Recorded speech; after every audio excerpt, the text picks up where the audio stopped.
खिलोरा में मनाया गया महिला समानता दिवस। ग्राम पंचायत खिलोरा में आज 26 अगस्त को समानता दिवस उत्साहपूर्वक मनाया गया। कार्यक्रम में सरपंच श्रीमती अनिता कुंभसा, पंचायत सचिव कमल किशोर साहू, महिला पंचों सहित बड़ी संख्या में स्थानीय महिलाएं उपस्थित रहीं। कार्यक्रम में महिलाओं के अधिकार, समान अवसर और लैंगिक समानता को लेकर चर्चा की गई।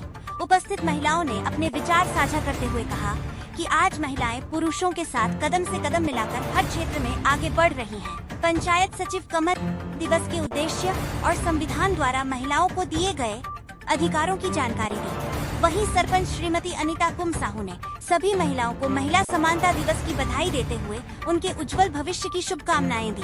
बड़ी संख्या में महिलाओं की भागीदारी के साथ संपन्न हुआ यह आयोजन महिला सशक्तिकरण और समानता का संदेश देता है।